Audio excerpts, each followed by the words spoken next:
Muito boa tarde a todos, obrigada por terem vindo e queria em primeiro lugar agradecer o convite por estar aqui hoje e integrar esta série de palestras que tem sido aqui dinamizada no museu. E venho-vos de facto falar sobre um tema que já não tenho acompanhado mais recentemente, desde 2017, mas que de facto se prendeu com o meu trabalho enquanto bolseira no Museu Nacional de História Natural e da Ciência, ou o acrónimo MUNAC, aqui para identificar então o que é este acrónimo. Venho-vos então falar da coleção de desenhos.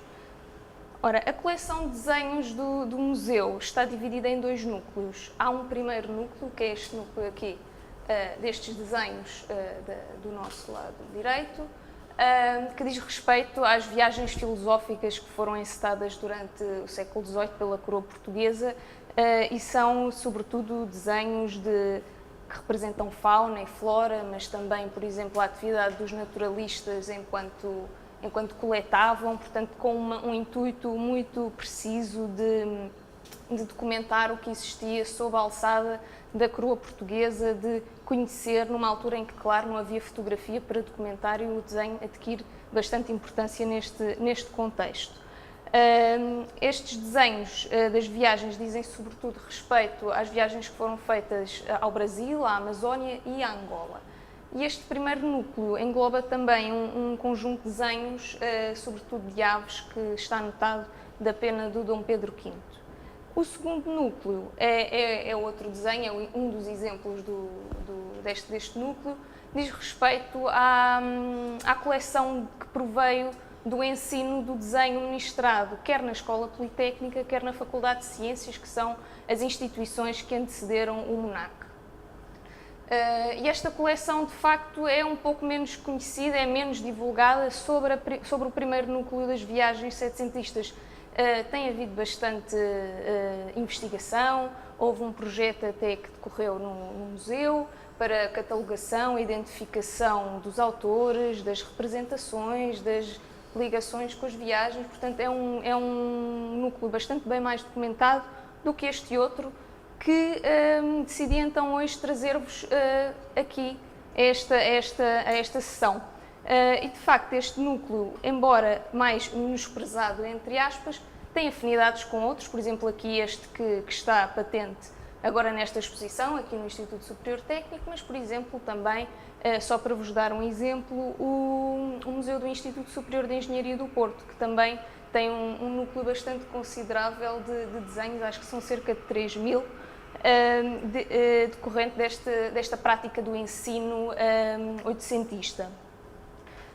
Não obstante nós separarmos estes dois núcleos, a verdade é que eles têm bastantes relações, porque num se firma esta questão do desenho para o conhecimento, para a identificação, para o domínio, no fundo, que perpassa para esta ideia do desenho que se começa a manifestar no século XVIII, com esta ideia de progresso, a questão da instrução e com a necessidade de conhecer, dominar, por exemplo, a nível do ensino técnico, dominar as máquinas, dominar as diversas componentes, para então depois poder aplicá-las às profissões que estas escolas ministravam.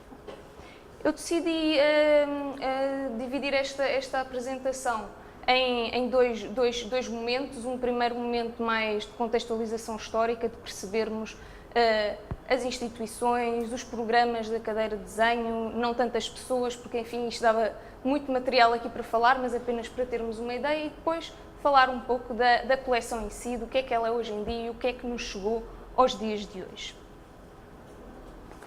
Ora bem, a Escola Politécnica é fundada em 1837, eu trouxe-vos aqui, são dois desenhos duas fotografias, peço desculpa, já do século XX, 1961, mas é apenas para termos uma ideia de onde é que a escola se foi inserir. Temos aqui, esta é aqui a Rua da Escola Politécnica, aqui em Lisboa, este é o edifício principal, o edifício anexo e o Jardim Botânico, com alguns equipamentos também.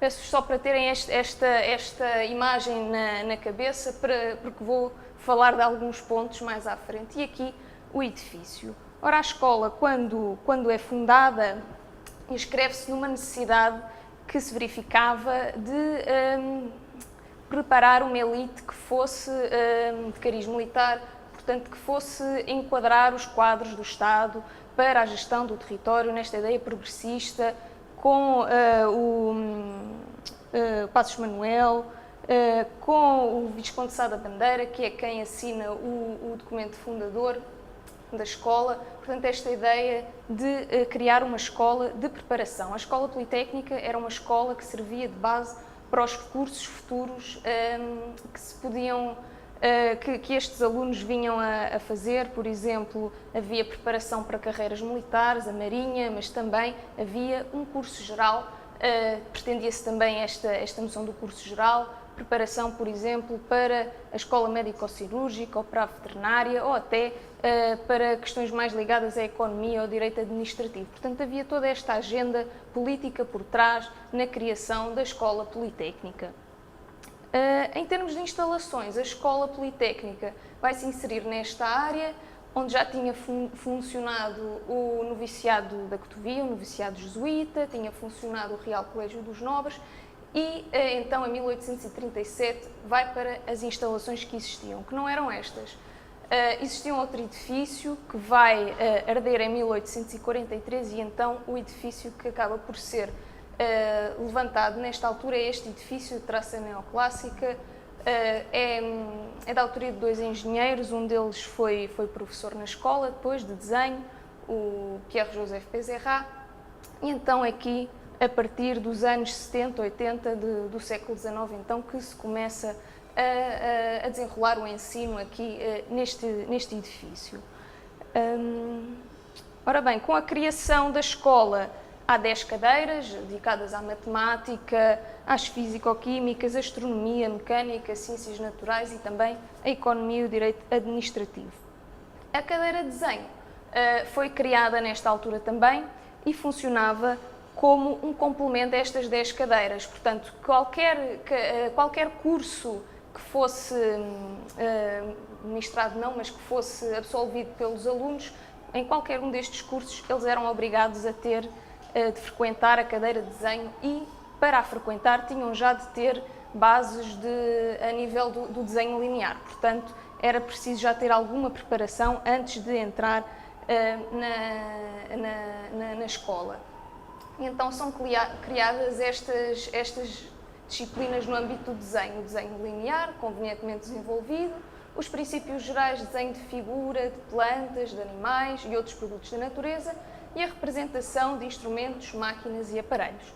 Mais tarde ainda vai entrar o desenho topográfico e cartográfico, que temos de ter em conta também era bastante importante neste contexto do ensino para quem fosse dedicar-se a carreiras militares, da engenharia, etc. Neste contexto eram bastante importantes. Nesta altura vai ser difícil, curiosamente, arranjar um professor que, segundo os autores de então, respondesse às necessidades técnico-científicas, por um lado, e às necessidades artísticas que deviam competir a um professor de desenho na escola politécnica. E, de facto, só em 1840 é que vai ser escolhido o primeiro professor da cadeira de desenho, portanto, alguns anos depois de se ter fundado a cadeira, houve anos em que ela não funcionou, e era um professor espanhol, um pintor chamado Luís Muriel, que já na altura tinha uma idade bastante avançada, ainda vai estar alguns anos a trabalhar.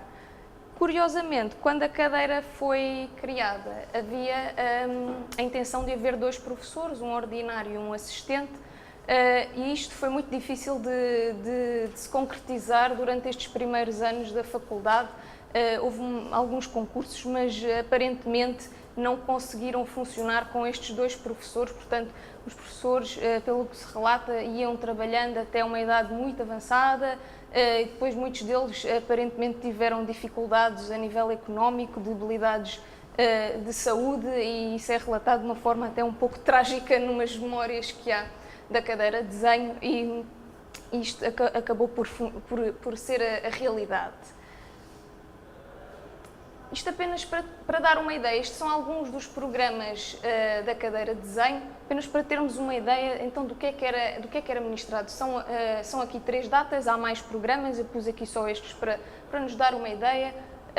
Aqui a referir que vemos nos primeiros anos o ensino do desenho desenvolvia-se em 4 anos, a partir de 1860 na escola passa apenas a funcionar 2 anos.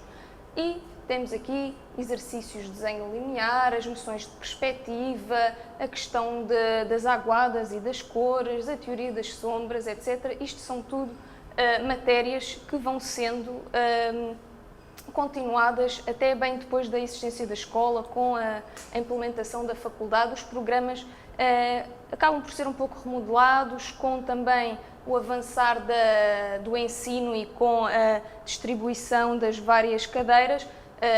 Há de haver um pouco mais de detalhe em alguns assuntos, mas eles acabam sempre por ser mais ou menos similares ao longo da existência.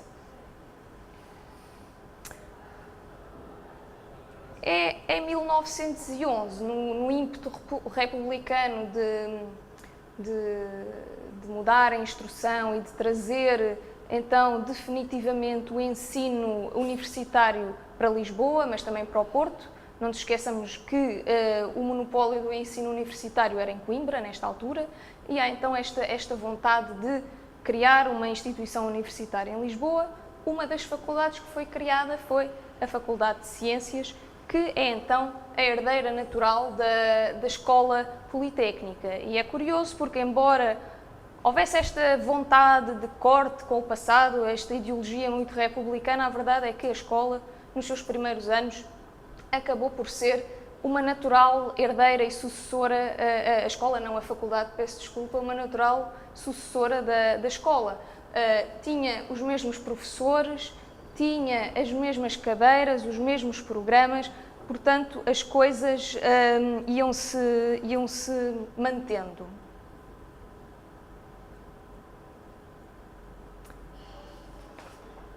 A nível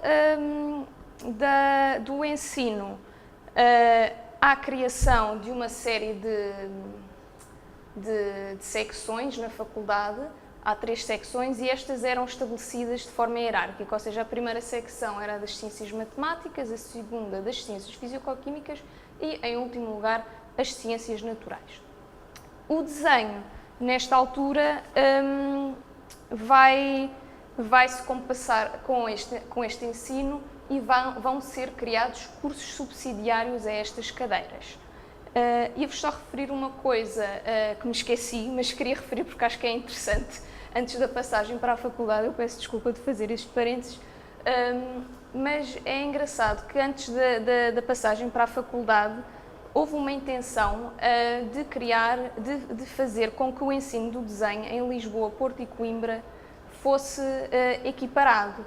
Portanto, no Porto, a congénere, se assim lhe podemos chamar, da Escola Politécnica era a Academia Politécnica do Porto e o ensino do desenho era bastante idêntico. Se olharmos para os programas, há um pouco mais de ênfase na questão das minas, dos cortes das minas, a engenharia de minas, que tinha mais que ver com a preparação que era ministrada aqui na Academia, mas em termos das matérias, das técnicas, eram bastante similares. Mesmo também o domínio dos instrumentos, que era idêntico, por exemplo, para a Academia de Belas Artes, embora o intuito fosse naturalmente artístico, não fosse esta questão do desenho como técnica para o conhecimento.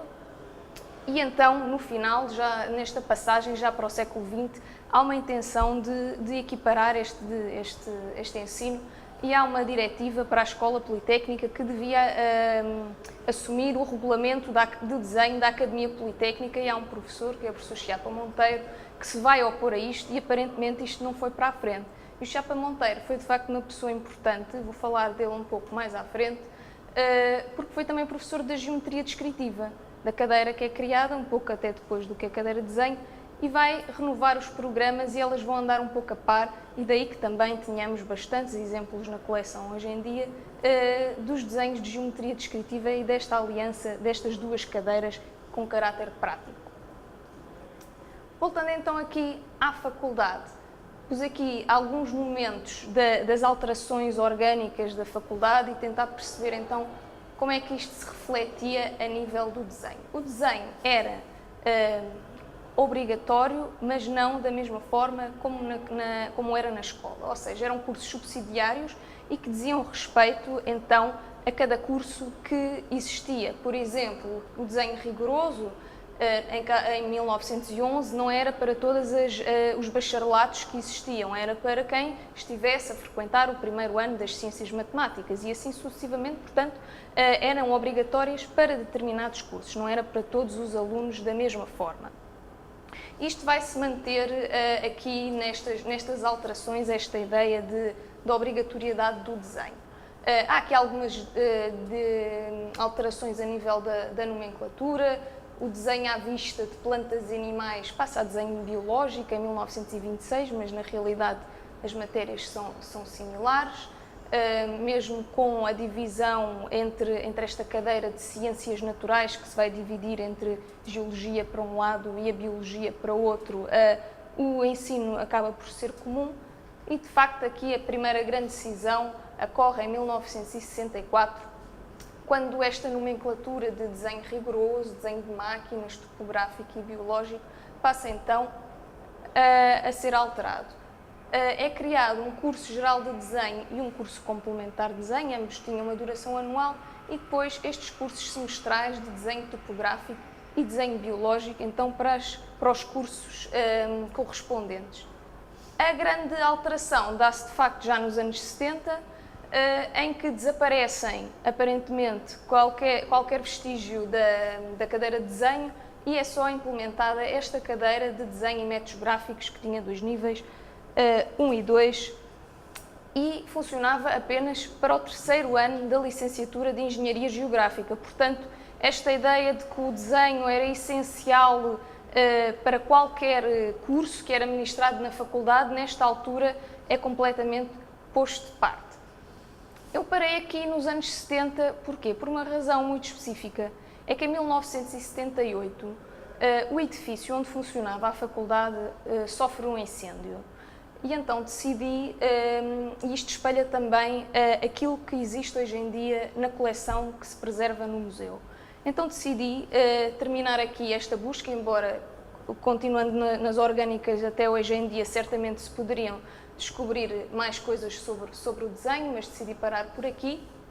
E então a partir de 78 também que há esta ideia que já vinha de trás de sair destas instalações do edifício da Politécnica, e temos de ter em conta, viram aquele edifício, um edifício do século XIX, criado para determinado número de alunos, para determinadas funções letivas e de investigação, já não se prendia naturalmente com as exigências e com a dimensão do corpo escolar que existia nos anos 70 do século XX. Portanto, era mesmo urgente sair do edifício.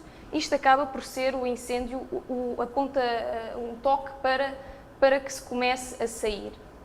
A saída começa-se a dar em meados dos anos 80, vai até 2002, e é então nesta altura que é implementado, por um lado, o Museu de Ciência, em 85, que vai ser o antecessor que herda estas coleções, nomeadamente a coleção de desenho, e o Museu Nacional de História Natural, que já existia desde a Escola Politécnica, foi mudando as suas nomenclaturas, mas que foi existindo também como complemento ao ensino ao longo da existência.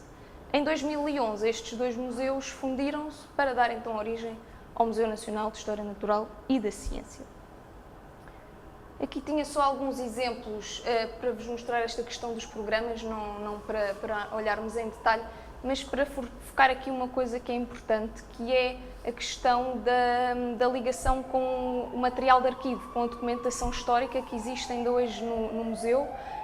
Felizmente temos um arquivo muito rico, ainda com bastante material por explorar e, de facto, analisando mais a fundo, vamos poder descobrir coisas que já foram feitas para outras coleções, por exemplo, a nível da química.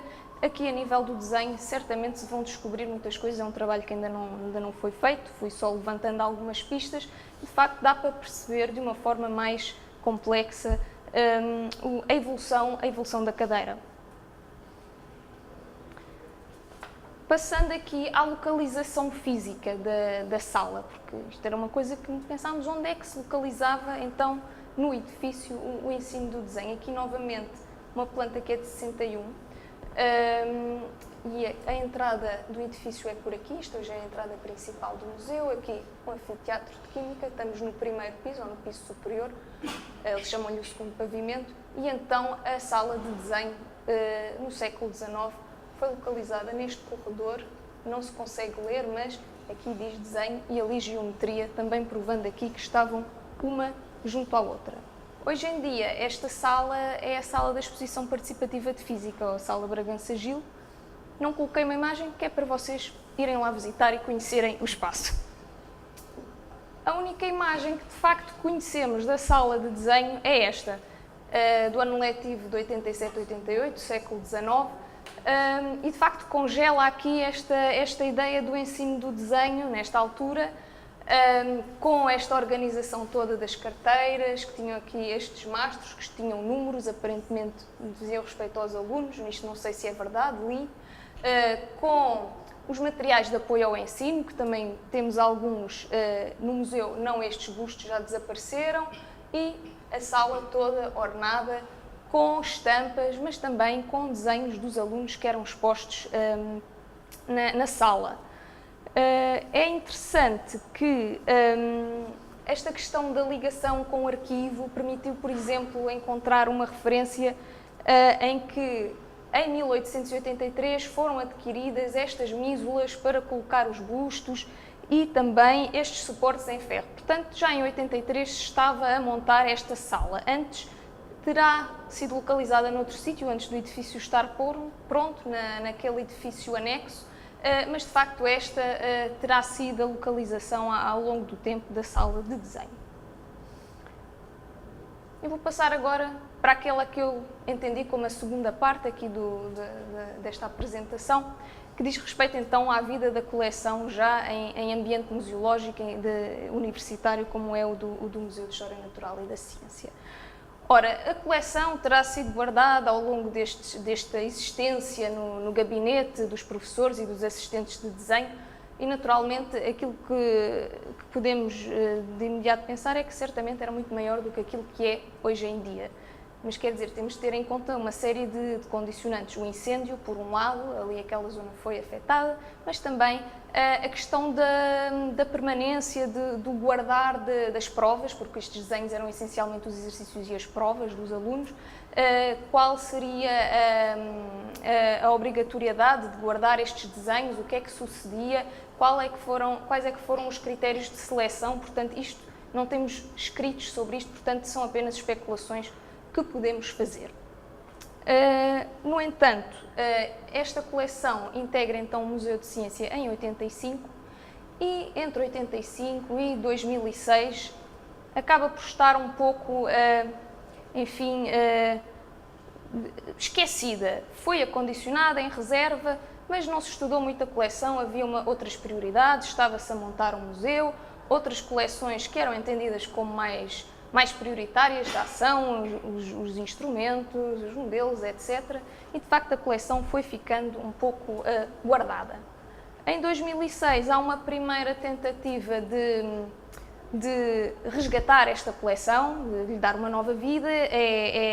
Esta coleção é higienizada, é desinfestada e é condicionada em arquivadores, mas pouco mais se avança. Tentou-se uma pequena organização, mas não se avançou muito. E é, de facto, a partir de 2011 que há uma maior atenção a esta coleção, à par de outras que existem no museu, com diagnósticos que são feitos ao estado de conservação das coleções, começa-se a condicionar de facto convenientemente neste tipo de arquivadores, com material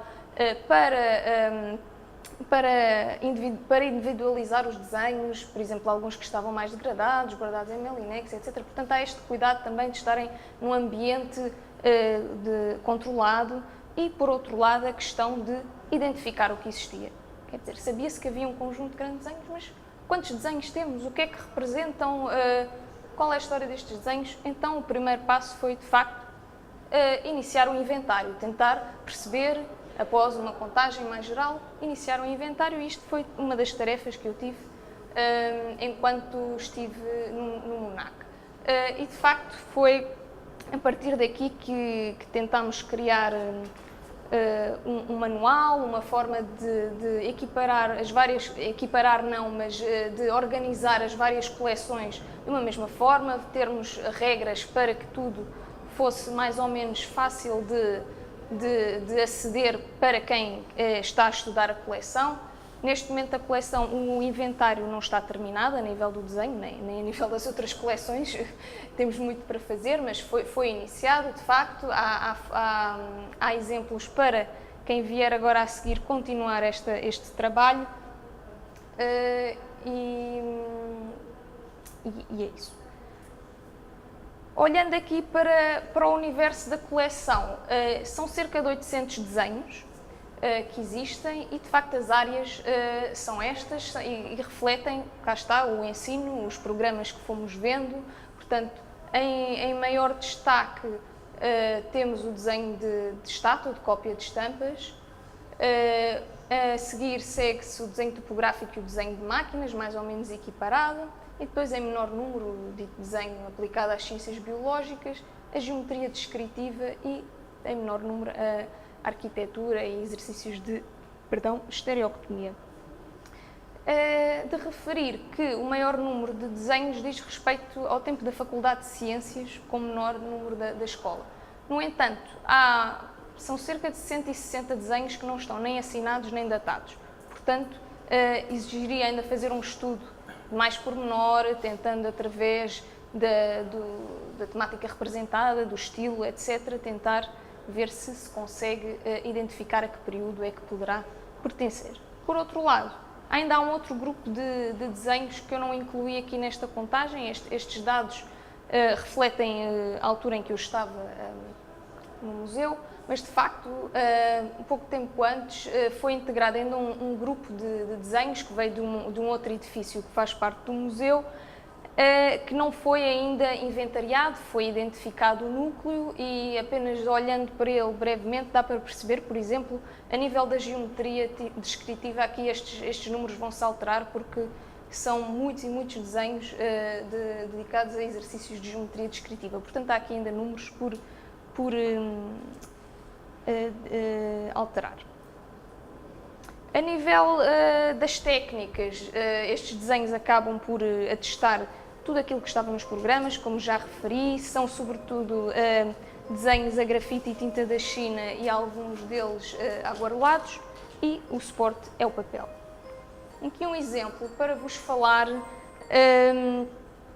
desta questão dos furos e das marcas de suspensão, que acaba por nos dar também uma imagem da utilização destes desenhos, da sua colocação nas paredes, da sua exposição ou até eventualmente para avaliação, e que são marcas que também nos contam a história desta coleção.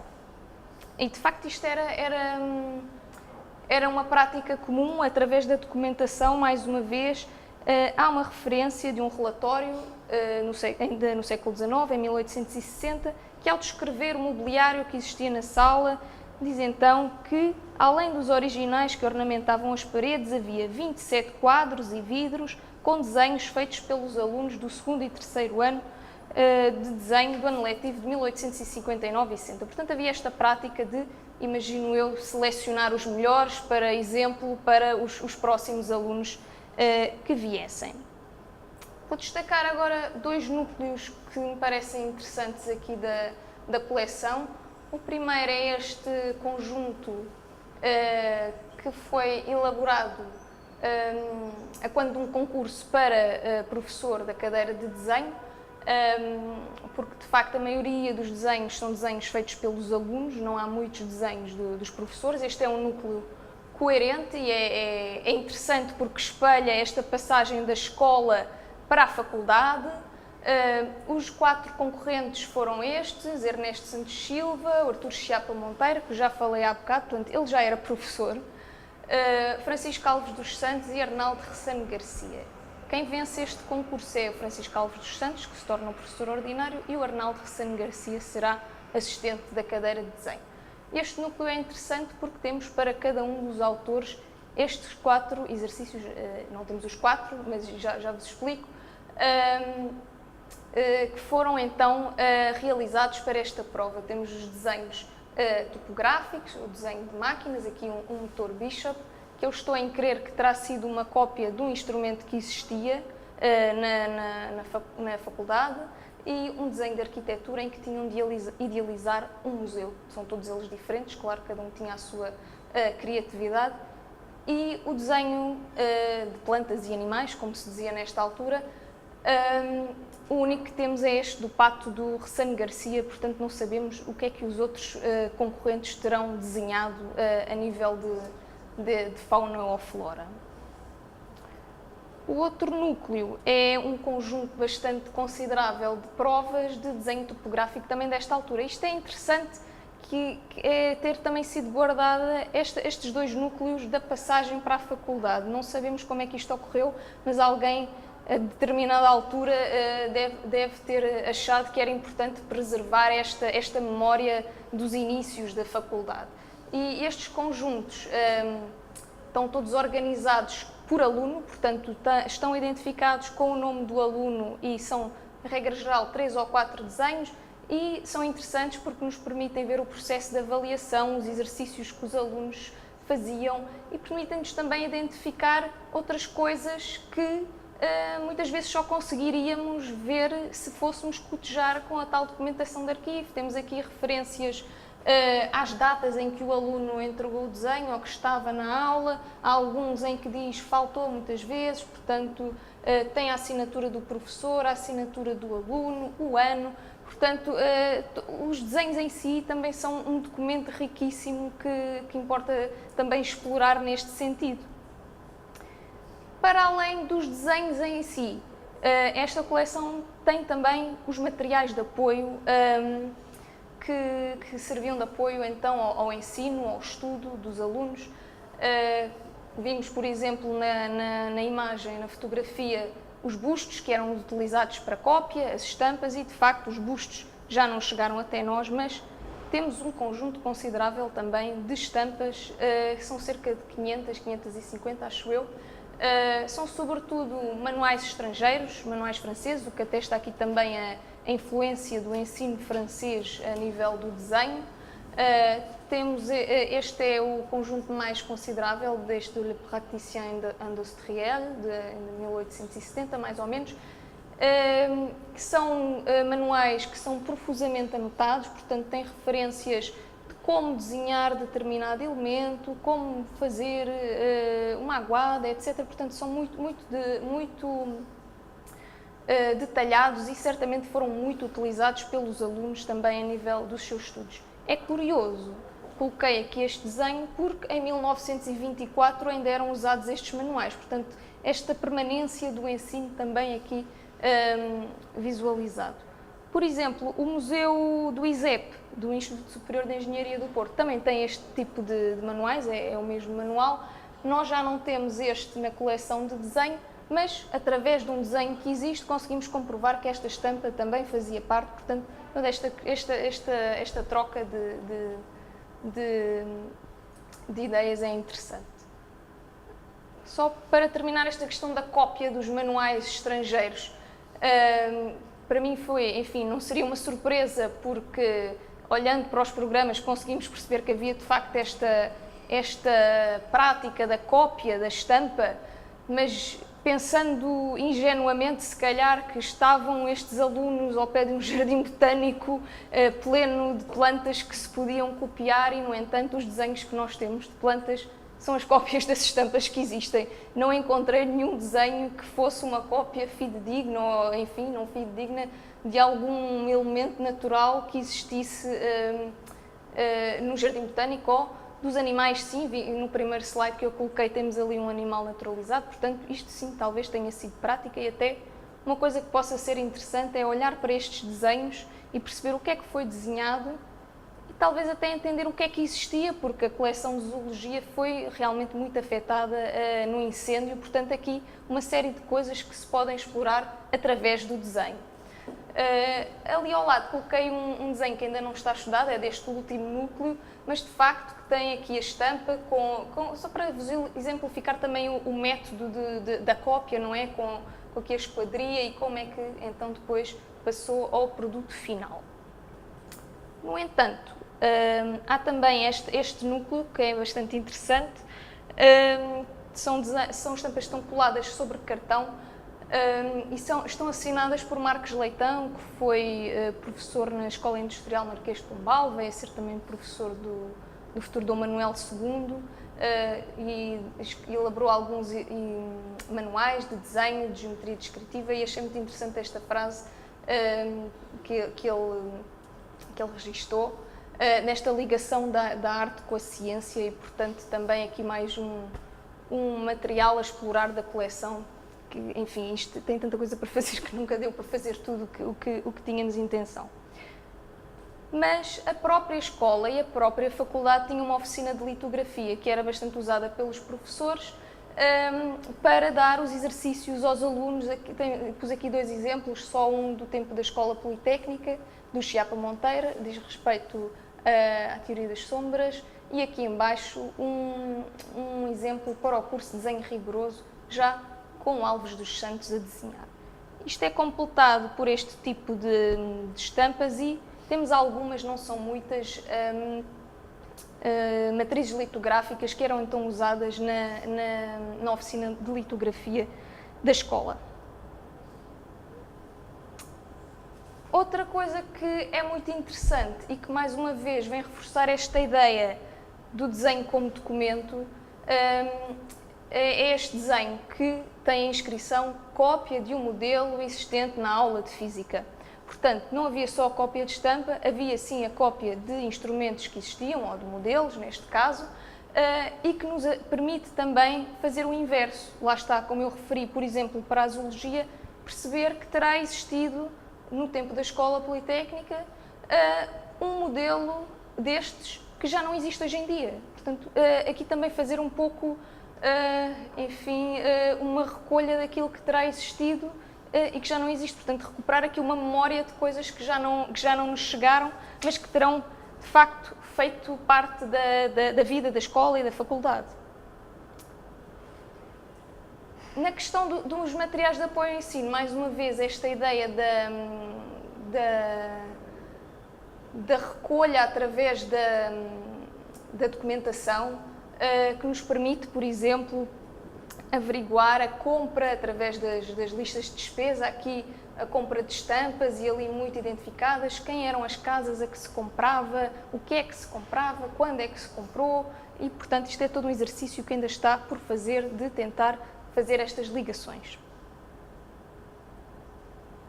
Bom, a coleção, no fundo, é um testemunho indubitável do ensino que foi ministrado, quer na escola, quer na faculdade, e de facto não nos interessa tanto a nível da sua mestria artística, porque, enfim, pus estes exemplos mesmo de propósito para nos termos aqui a ideia de que nem todos eram dotados da mesma sensibilidade, mas de facto importa analisarmos e olharmos para esta coleção e termos-la em conta nesta questão do ensino técnico-científico e da sua importância para a formação dos alunos.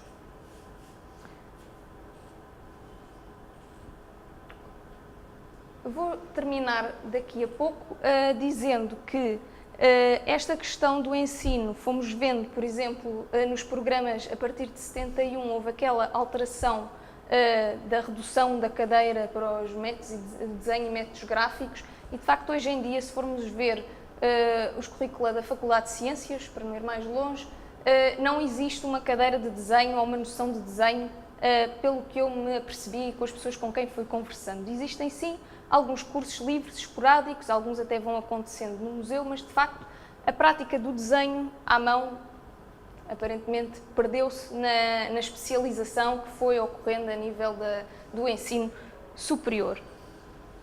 Queria terminar apenas deixando aqui este mote da importância de fazer um estudo mais aprofundado desta coleção, do cotejamento com a documentação arquivística e, de facto, esta ideia de que a própria coleção em si é um testemunho e não só pode ser até analisada, se quisermos, de forma isolada, embora não seja o ideal, porque nos dá uma série de informações, como as notas que os alunos tiveram aqui. Este era o exame do Rocha Monteiro, quando ainda era aluno, quem foi o aluno, qual era o número, quando é que foi feito, etc. Uma série de informações. E este outro desenho, pus também aqui só como uma pequena provocação, porque tem a ver também com a questão da utilização e da reutilização deste tipo de coleções ao longo do tempo e da questão da preservação, que é uma coisa, e da preservação em contexto museológico é uma coisa bastante recente, quer dizer, ao longo dos tempos estes desenhos foram sendo guardados e até foram sendo reutilizados. Aqui podemos ver que esta aguarela deste animal por cima tem uns exercícios de geometria descritiva, portanto não se sabe quem é que tinha acesso a estes desenhos. Há um desenho que foi usado, viraram-no ao contrário, foi usado para fazer uma capilha para outros desenhos e escreveram por cima, portanto, dando uma série de questões ainda por aflorar, mas de facto referir aqui que estes primeiros passos foram dados para identificar, tentar perceber o que existe. Têm sido feitas também algumas visitas guiadas, mas temos também de ter em conta a exposição deste tipo de espólio tem as suas limitações, até em termos de duração de tempo, não é? Em termos da sua conservação. Portanto, têm sido feitas algumas visitas no âmbito, por exemplo, das Jornadas Europeias do Património, ou visitas de grupos, sobretudo alunos do nível universitário, que querem conhecer a coleção. Mais a nível da geometria descritiva, aqui mais uma vez, tentei perceber se havia alguns estudos sobre estas coleções deste tipo e, de facto, de tipo universitário ou tipo institucional, e não há assim muitos estudos e a maior parte, de facto, diz respeito à questão do ensino da geometria descritiva e da sua utilização, da utilização de modelos e da aplicação ao desenho, mas não tanto neste contexto geral deste tipo de coleções que são, no fundo, um pouco pluridisciplinares com vários âmbitos. E penso que vou terminar por aqui. Se tiverem alguma questão, estou disponível para um pequeno debate e muito obrigada pela vossa atenção.